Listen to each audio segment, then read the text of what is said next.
Good evening, brothers and sisters. I'm Dr. Owen coming to you in highlighting the, you know, crisis that is taking place right now. The reason why I made this video is that I want us to look at few things.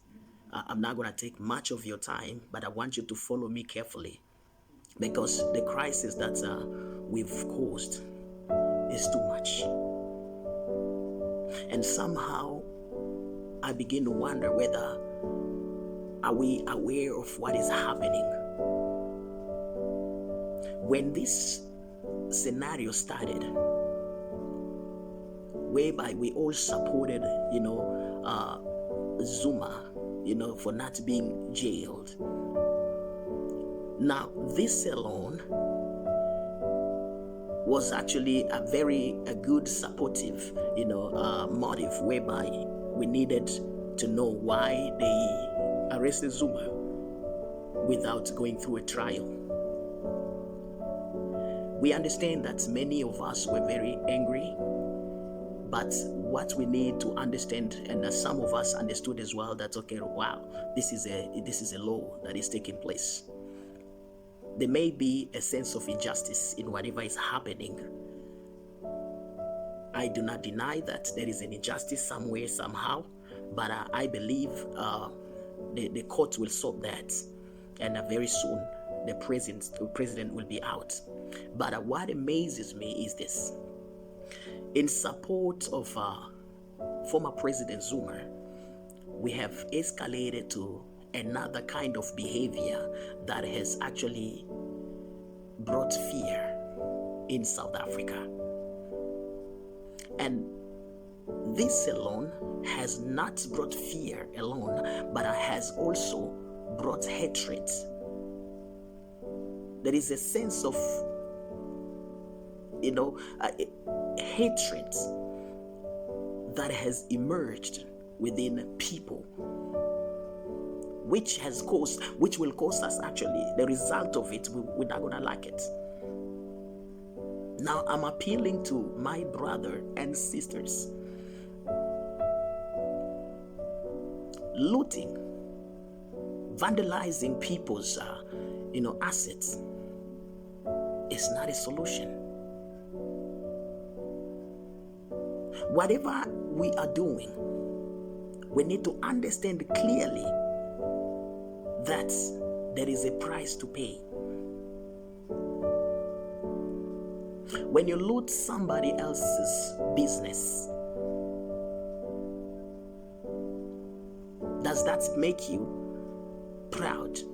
No, it doesn't make you proud. When you loot somebody else, even to a point of burning their properties that they sweat to raise, to build, do you hit your chest that you done well? The answer is no. Because the same thing that you are actually doing, those are assets that you are burning, those are facilities that have been helping us. When you loot shopping malls, these are places where we used to find food. These are places where we used to purchase whatever we purchase. Food, clothing, and other things that we needed. Now, burning them down, it doesn't solve the problem. I want us to look at the issue that is happening here now. The crisis has escalated to a high level. My appeal to brothers and sisters, particularly pastors, let us help our members. Let us teach our members to understand the implication of which they have caused. This is really something that has disturbed many. This has disturbed many, and this is not justifiable. We don't know how to justify this because now we are at the point where they actually putting us all in the same packet, same envelope. As long as you're black, you're a criminal. That's how they're taking us now. But we need to understand that there's a result to all these things that are happening. We need to understand that God will bring a judgment to every action that has taken place in this. There is a sense in which we can resolve conflicts or our differences. When it comes to hatred, we understand the history that transpired in the past, which we still have a spark of it, which is one. This is one of it. But we need to know that it doesn't matter what has happened. What happened. There's what we call a reconciliation. Many have reconciled. Many have gone through that. But let us look at the ways of how to build, one another once again, build trust in one another once again. Let us see how we can, clean up this mess, because we have caused a big mess, which has actually caused fear in many people's life. We don't know where we're going. We don't know where we're going. So, my brothers and sisters, let us refrain ourselves from doing these things. This atrocity is not good. This is really something that's, is painful. Because if you put this issue in your own shoes, you will find that what you have done is absolutely wrong. Imagine having a business, starting a business, and your business has started blooming up. There's somebody coming to loot your business. Not even only looting, but coming to cause you more pain, by burning maybe a place where you were running your business. How bad shall you feel about that? Yes, we may say this is a revenge. We are, taking revenge. But remember that revenge is never for man and man or man and woman. Revenge, God says, leave it to me. Revenge is for God. Revenge is not for you. It's not for me. It's for God. So, all these things that have happened. Now look at this. Just give a thought about to this action that has taken place.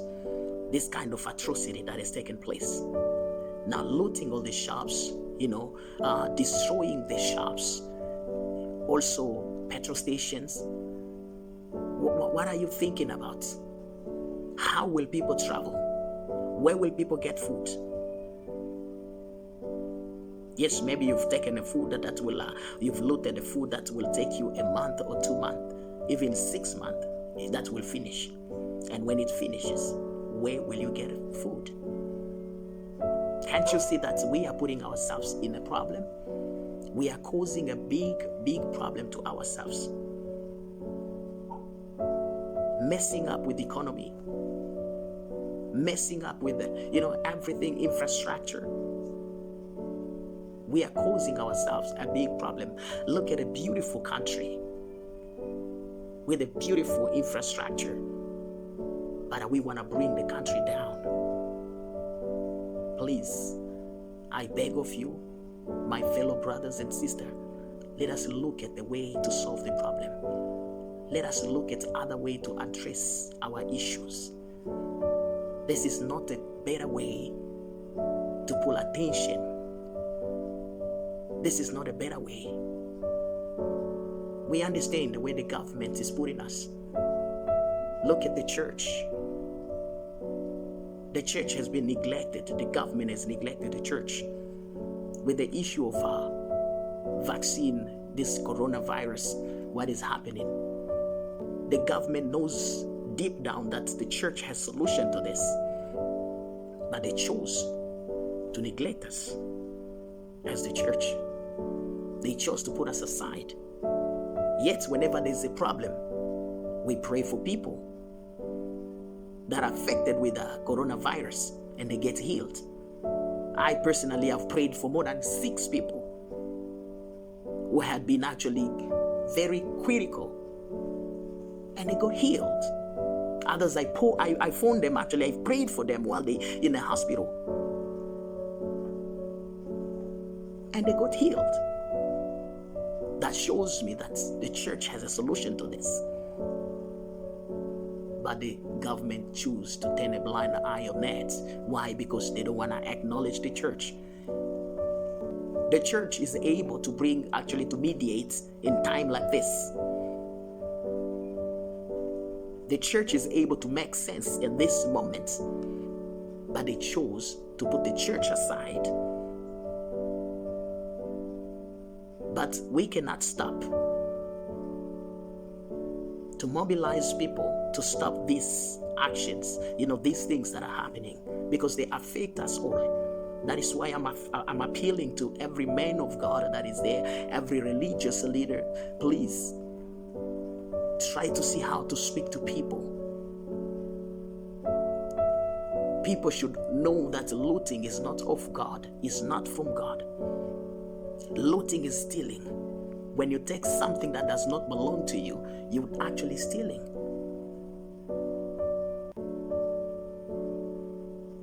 Let us come back to God. Let us come back to God in trembling, asking God for forgiveness for what has transpired in South Africa. This act has a result, has a price to pay. Some of these people, some of these business people, some of them are people of God, and they are there crying tears day and night for what has happened. And you and I understand well that the Bible says, touch not my anointed one. There are some of them that are men of God, that some of them that are children of God. Do you think their cry will give you peace? No, will never give you peace. And this is exactly what we need to look at. Let us get back into our senses and begin to cry out to God. Let us get back to our senses and begin to cry out to God and ask for forgiveness. This is not a good act. You can steal, you can take whatever you want to take, but that will never take you far. Now look at where we are now. If you go to shops today, there's no way to buy food. Food has become scarce. And the scarcity of food has actually made many to fear about the future, about where the country is going to. I think it's time to look at ourselves, look at our actions. We as a grassroots, we understand what we're going through. We understand the type of injustice that is taking place. We understand things that are happening around us. But let us not focus on that. Focus on something that you can do. Let us begin to create jobs. Let us begin to create jobs. It doesn't matter how small it can be, but it will take us somewhere tomorrow.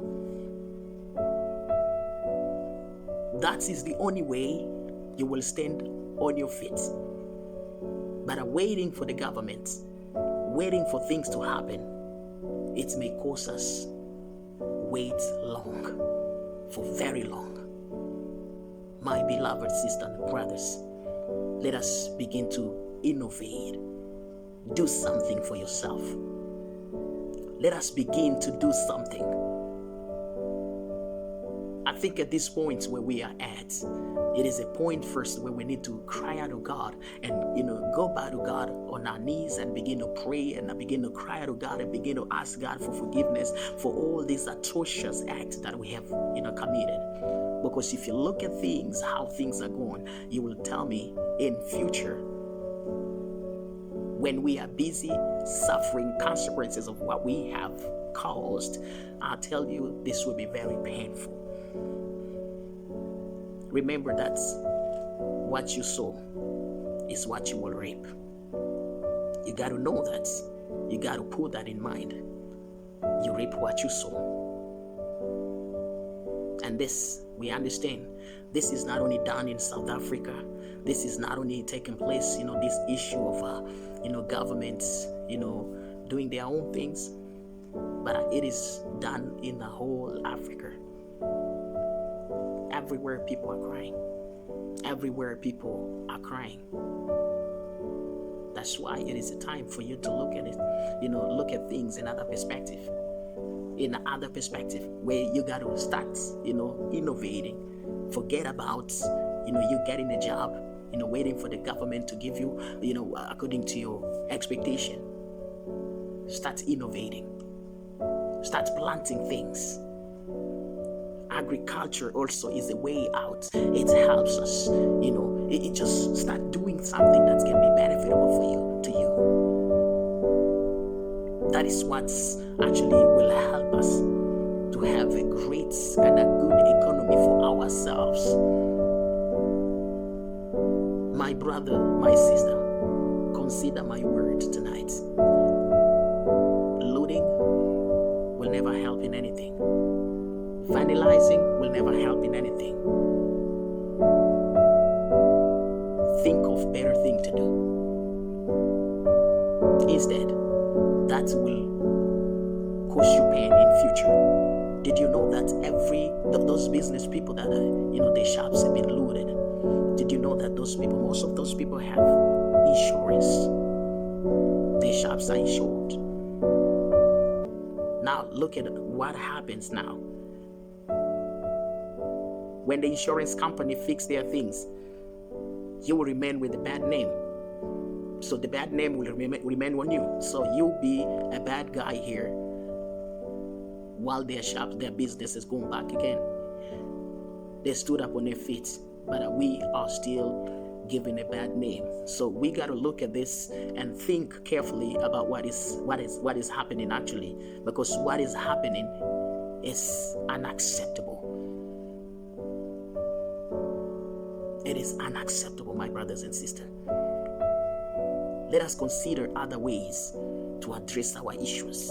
There are so many ways to address issues, not to destroy, not to kill what we have, a precious country that we have. Do not do that. That's not a solution. That is not a way out, my brother and my sister.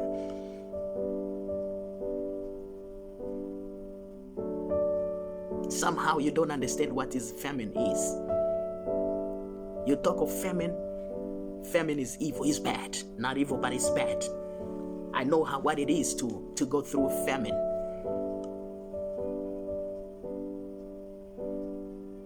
If you talk of famine, ask people that came from Somalia. They will tell you what is famine. Afghanistan, they will tell you what is famine. Those countries that went through war, they will tell you what is a famine. So we need to look at the way to deal with issues. Not looting, not destroying other people's properties, but see how we can do things right. And we need to have love. Just have a love, beloved. This world is not for you alone. This world is not for you alone. This world is for all of us. It's for everyone. It's for black, white, Indian, every person that you can think of has a right to live on this planet. What we need to have is a love of God within us. We need to administer that love to one another. Show one another that love. Protect one another. Vengeance will never pay anything.